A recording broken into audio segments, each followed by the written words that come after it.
entering some new content here. We're doing some different stuff.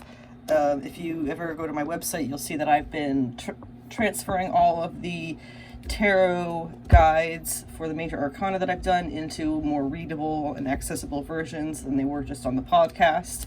And I figured, why not go through the decks that I have and show you guys the different kinds of tarot that there can be. And as a, let me adjust my microphone for a second here. That's too long of a cord.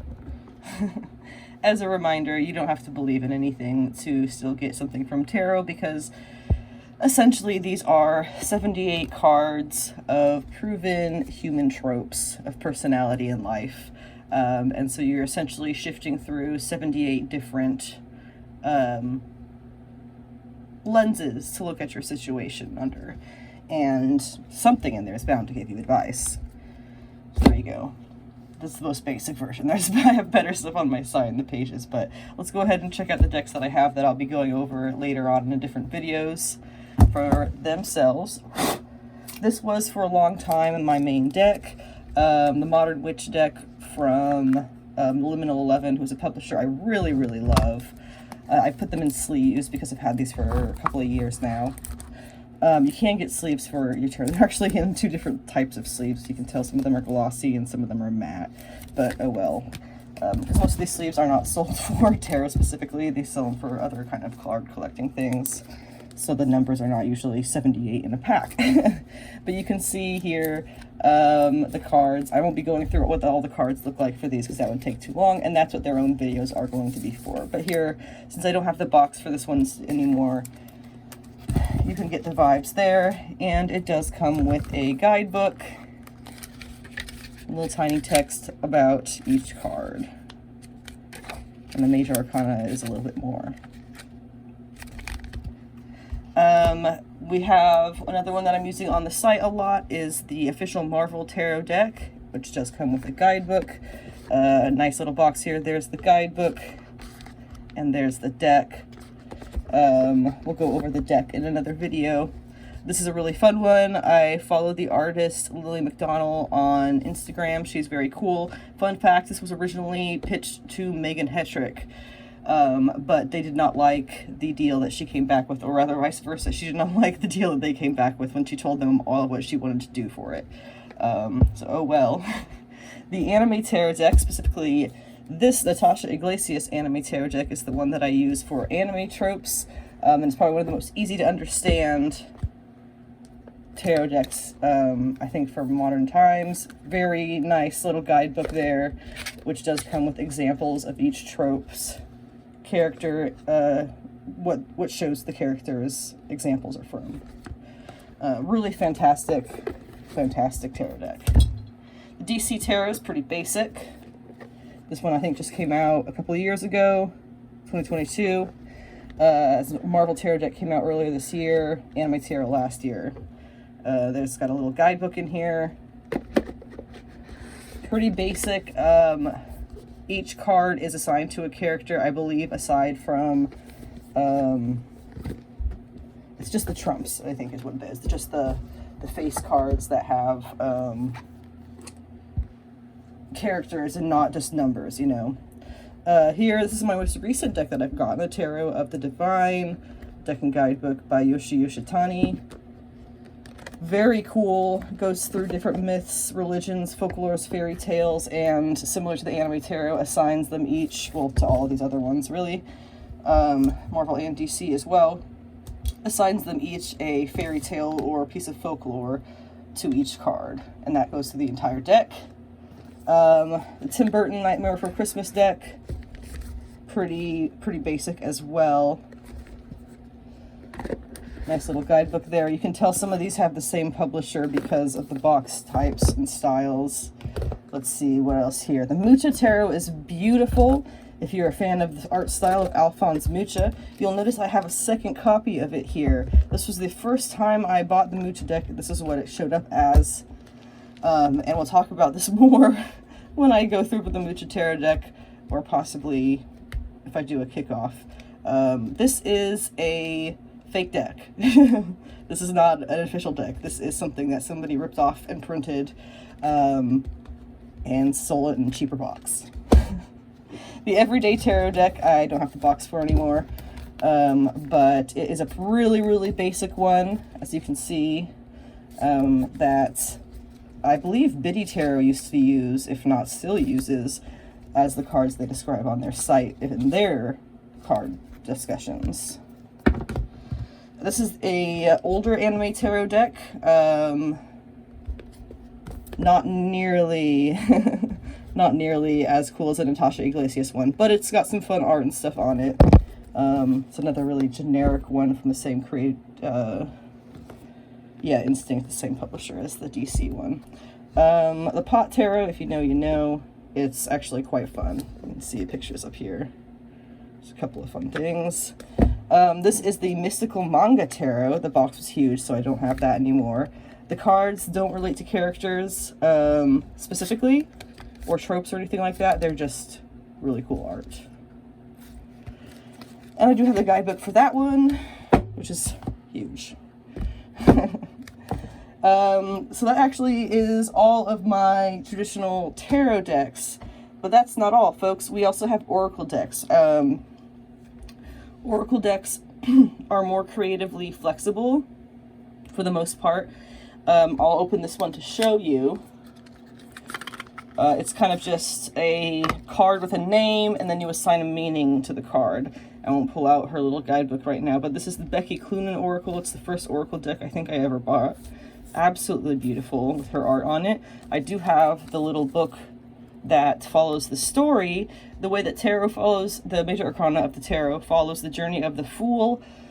This Oracle deck by Becky Cloonan follows the journey of, I'm not sure if it's technically the Witch or the King or the Wolf or who, but it follows a story. And I have that as well, and I'll go over that when I go over the deck in more detail. It's completely stunning. You can see how often I've opened and closed the poor little cardboard box. Citadel, I have 2 by Fez Inkwright from Liminal 11 Oracle decks. Fez Inkwright is fantastic artist and visionary of Oracle and Tarot. Artist and designer as well. You can see how intricate the cards are. They are gilded, so they're shiny, you know, like how up here on the box it is.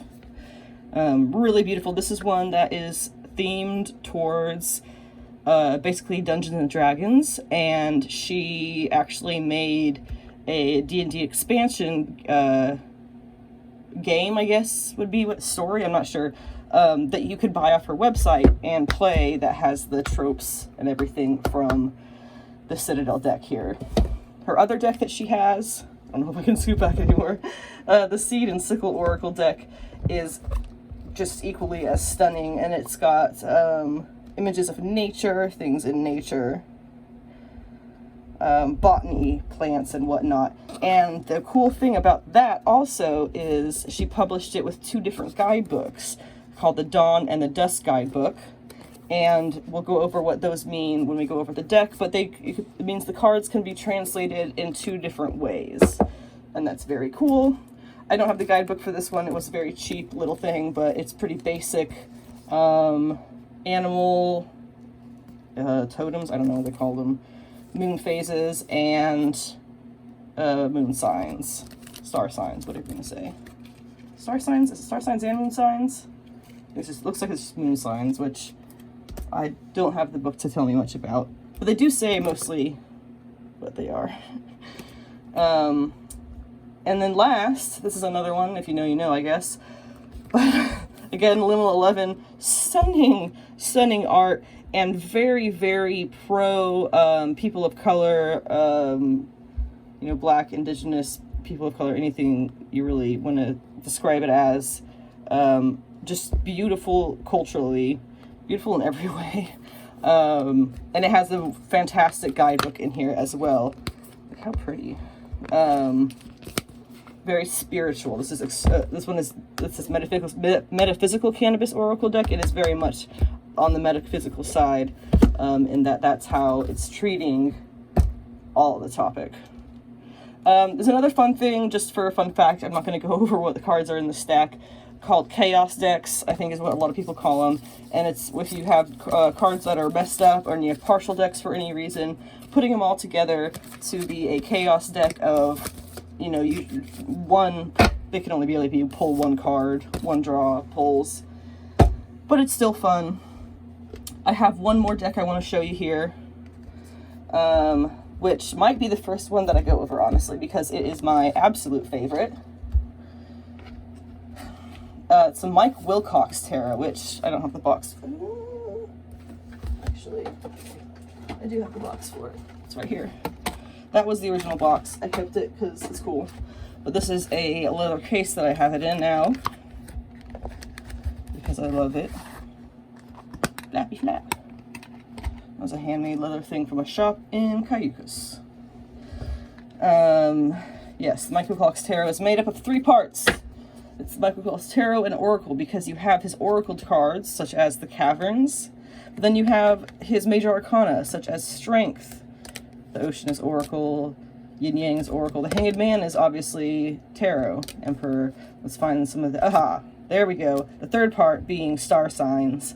So they have Libra, Wheel of Fortune is Major Arcana, the Star Major Arcana, the Lens is from his Oracle. So you can split it up into different parts, or you can do them all together, choose pick and pieces. It's very, very cool. And of course his art style is, I don't know what you would call it, frankly, but it makes me think of Klimt, Gustav Klimt, and his art, which is a good thing. And it has these absolutely fantastic gilded edges that makes them feel very satisfying, as well as the funky texture of the card. I don't know what that would be called, but I like it. Actually, this one, the Tarot of the Divine, has the same kind of card texture. It's very satisfying to feel. I'll go over those more in detail when I decide to do the rest of that. It has also a fantastic guidebook, because I bought the expensive version, because I'm an art collector when it comes down to it. And that's why I have so many decks, such as the Metaphysical Canon, well, really any of the decks from Liminal 11, all of the decks from Liminal 11, you know, the Tarot of the Divine, the Anime Tarot, Becky Cloonan's Oracle, and this, I very much like to see decks where the artist, or the creator, has full control over the art and the text, which is not always the case. And I know that's not the case in Natasha Iglesias' deck. She did not do the art. That was, give credit where credit is due. Illustrations by Mausishu. I don't know, something like that. My pronunciations are bad. But you can see also in his book how much he gives for the discussion of them. And also space to write your own notes, which I think is fantastic, since he also includes reflections. So it's sweaty in here. I'm sweaty. It's hot in here. This light that's on is really heating up the room. So we're gonna wrap this up. I'm very excited to go over this with you people. Please let me know if this is, I am going to be taking it much on a very artistic scale, and that, you know, like I said, I collect a lot of these because I appreciate the artists who do them and the creators. Hello, microphone. So yeah, whenever a website, yeah, whenever I get my shit together, we'll start this. Let me know which one I'm going to start with. All right, I forgot one. It's my miniature deck, the Pagan Cats Tarot. These bitches are phenomenal. It's a fantastic travel size deck, and it will also be included